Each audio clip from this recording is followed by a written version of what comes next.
Falcons Check Pina versus Falcons. Salamat yan. Hi guys, laban na namin sa Falcons sa week 4. Good luck, sana manalo.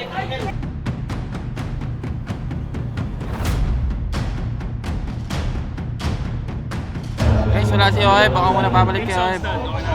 Guys, laban namin ngayon versus Falcon. So, sana manalo kami. And hindi namin sila bibigyan ng momentum. Then guys, sana week 4 na day 2. Laban namin Falcons, yung mga rivals natin. So yun, good luck. Let's go, huddle muna kami.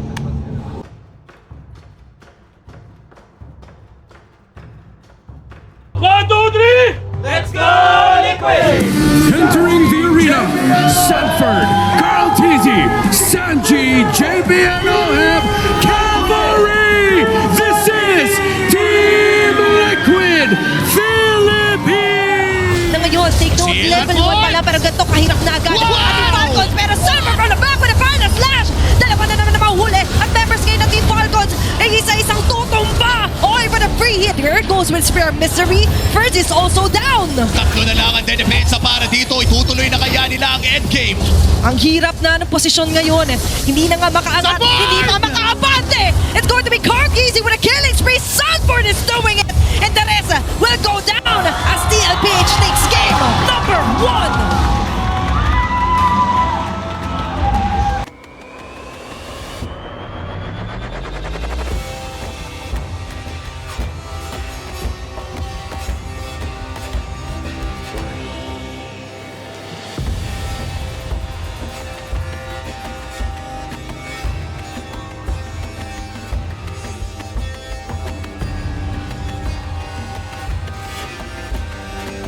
Because of that 3 kills na nakuha ni Super Marco, bigla lumabo yung kalamangan! Kasi sabi nyo ngayon na yung oras, kaya oras na para mag-soar high ng mga Falcons. Sanford is the next target. Bawasan na naman ang power ngayon. Kaso nga lang maabot ng Oheb. Si Super Marco, there's going to be a ton, pero hindi yata enough ang bawi doon ni Oheb. As Team Falcons ay surprise at nakafocus lang sila dito sa pinaka...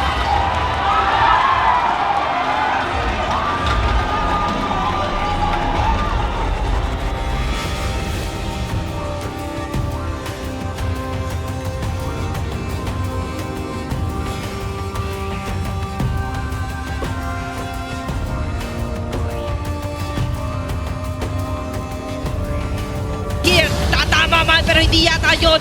Yung Blink, hindi yun yung posisyon na gusto niya. At mukhang makakadepensa pa dito ang Team Falcons, but here comes Oheb. Bumibase na siya! Okay, na-activate na rin dito yung Entropy with the final step. It's going to be the final clash na nga yata para dito sa game number 3 natin.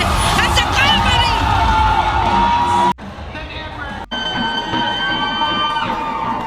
Yun guys, panalo kami sa Falcon. Hindi pa malinis yung laro namin. Sana next round or next laban namin mas galingan pa namin.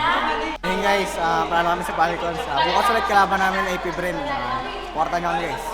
So yun guys, panalo kami sa Falcons 2-1, pero may laban pa kami bukas and gagalingan pa namin lalo and support nyo kami bukas. Hey guys, panalo bukas ulit versus AP Bren. Sana manalo. Hello guys, katas lang ng laban namin against Falcons. Yun, nakachamba kami. So yun guys, panalo sana bukas ulit. Thank you sa mga nanood. So yun guys, week 4, day 3, kalaban namin AP Bren.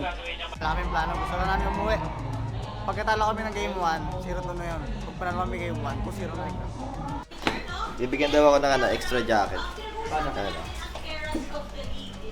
Pwede. Binigay na sa'yo yung corona eh, no? Eh, Ma'am Shin eh. Wala eh, sinabi ni Ma'am Shin, gawin ko rin sa live.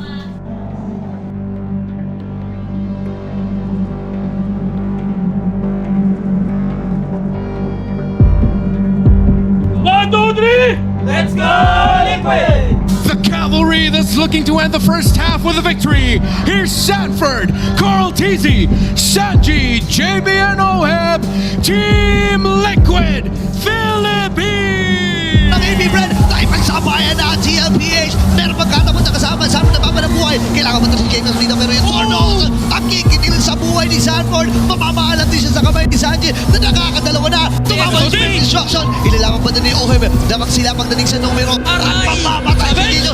Media para kay Sanji at opisyal.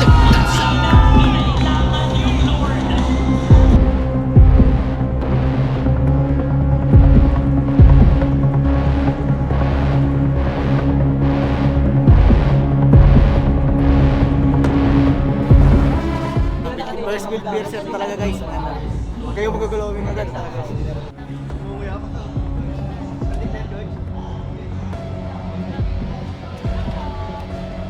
Ng miyembro, tumama na naman yung Abyssal Arrow para kay Sanji. Minion Pero wave sabi ni forward. Sanford, hindi pa ako tapos. Shizu versus Sanford, sa sususubsubin din. Pero Uy! kalito din dito. Pero may outplay din na mangyayari. Toldos na iwasan. James Max! James Max napakahapde. Atras muna sila dito. Kaya pa Pasag ba? yung Torres sa may bandang gitna. Dalawa pa rin ang natitira. Oh! Tingnan mo, sa Infinite tinamaan pa. Nakabinsal Arrow at tatapusin na ng Team Liquid Philippines.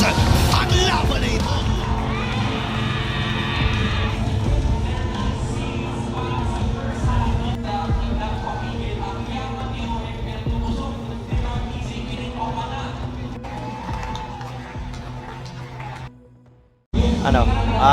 So far wala pa naman kasi wala pang nalaro and ayun. Kapag nandun na lang, doon na lang namin nakakalikutin yung match. Guys, so yun, tapos na yung first half ng regular season. And maganda-ganda naman yung pwesto natin ngayon. Hindi ko alam kung second or third, pero masaya pa rin ako sa naging result kahit na medyo mahaba yung pahinga namin pagtaos ng MSC. Pero may upcoming patch sa next week guys, so kailangan pa namin magbatak lalo and supportan nyo kami.